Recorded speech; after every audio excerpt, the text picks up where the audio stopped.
एक दुकान में इसने अपना छोटा सा दफ्तर बना लिया। दुकान के ऊपर एक चौराहा था जिसमें रिहाइश इख्तियार कर ली। दोस्तों, कहानी शुरू करने से पहले मेरे चैनल को अभी तक अगर आपने सब्सक्राइब नहीं किया तो प्लीज़ मेरे चैनल को सब्सक्राइब कर लें और साथ साथ बेल आइकन पर प्रेस कर दें ताकि हमारी हर वीडियो आप तक पहुंच सके। और मेरी वीडियो को लाइक करें, कमेंट करें और शेयर करें। इसने ये जाहिर किया कि इसके माता पिता बम्बई में रहते थे, वो गुजराती था और सूरत के रहने वाले थे। वो बम्बई में पैदा हुआ, फिर माता पिता के साथ सूरत आ गया।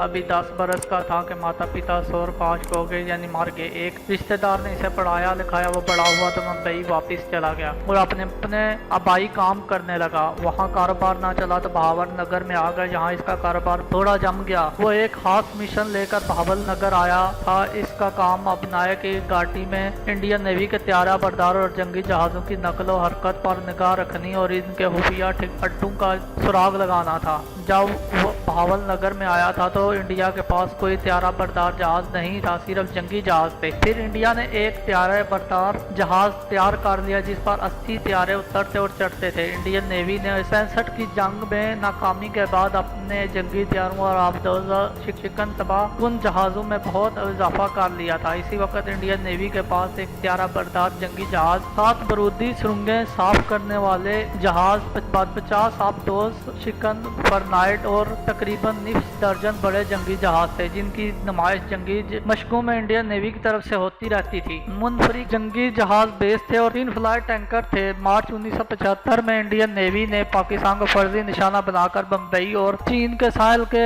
से दूर जंगी मशकें भी की थी। शाहजी उर्फ चंदर कनात गुजराती इंडियन नेवी की बहरी कुव्वत और इनके जंगी जहाज़ों की नकलो हरकत की पूरी रिपोर्ट तैयार करके खुफिया नुक्ते की जबान में लिख कर पाकिस्तान बराबर भेजता रहता था। ये काम इसे इंतहाई खुफिया तरीके और बड़ी एहतियात से करना पड़ता था। ये इस कदर खतरनाक काम था कि जरा सी गफलत इसे इंडियन नेवी के फायरिंग स्क्वाड के सामने खड़ा कर सकती थी। इसका जिस्म गोलियों से छल्ली हो सकता था, लेकिन वो ये काम रजाकाराना तौर पर वतन पाक की मोहब्बत और इसकी सालमियत और इसके इस्तेकाम के लिए कर रहा था, क्योंकि इसे मालूम था कि भारत की हिंदू हुकूमत ने पाकिस्तान के वजूद को अभी तक दिल से तस्लीम नहीं किया और इसे खत्म करने के नाकाम अज़ाइम रखती है। शाहजी उर्फ चंदर कनात गुजराती का अपने हल्के में बड़ा असला रसूल था। इसने अपने आप को चैन मत का पैरोकार जाहिर किया हुआ था और जानवरों के अस्पताल के लिए हर माह एक खास रकम बतौर चंदा देता था। जैन मंदिर में जाकर पूजा पाठ भी करता था।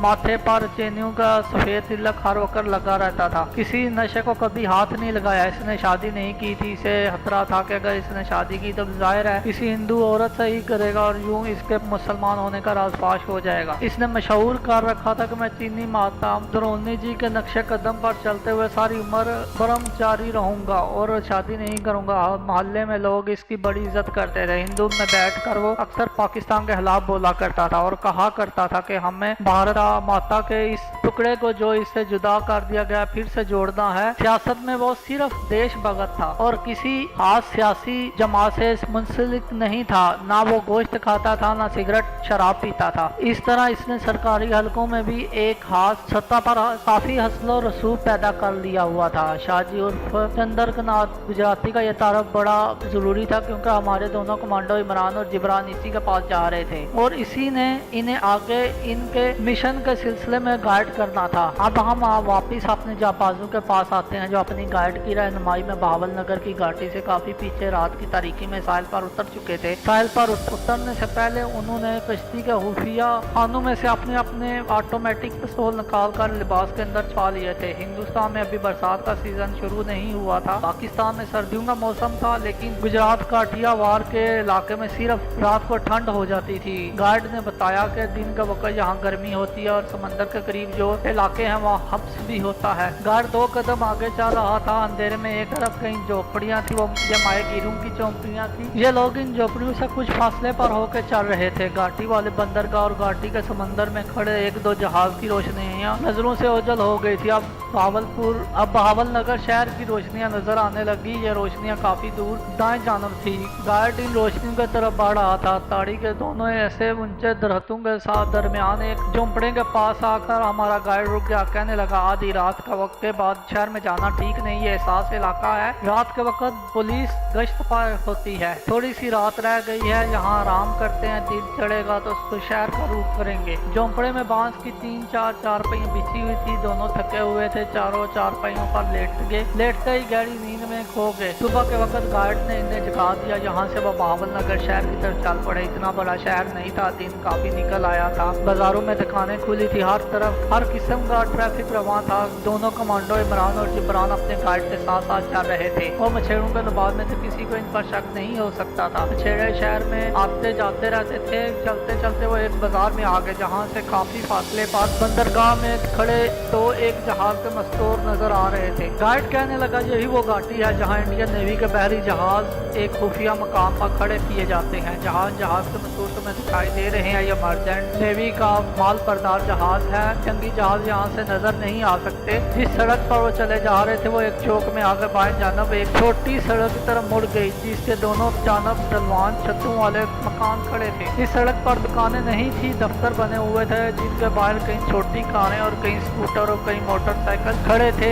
एक 2 मंजिला बस इनके पास से होकर गुजरी। इसी सड़क पर हमारे आदमी शाह जी उर्फ चंद्रकनाथ गुजराती ने एक ऑफिस खोल रखा था। यह ऑफिस एक लंबी दुकान की शक्ल में था। पीछे हार्डबोर्ड की दीवार खड़ी करके पार्टीशन की हुई थी। आगे आमने सामने 6-7 बेड की पुरानी कुर्सियां और एक छोटी मेज पड़ी थी। दीवार पर चैन मत के बानी की फ्रेम की हुई तस्वीर लगी हुई थी। इसके पीछे कार्नस पर फूल पड़े थे और लोबान सुलग रहा था। शाहजी उर्फ चंद्रकनाथ गुजराती पार्टीशन के अंदर मेज कुर्सी लगाए बैठे एक रजिस्टर देख रहा था। इसके पास एक देर उम्र कांग्रेसी टोपी वाला मंशिक झुककर खड़ा था।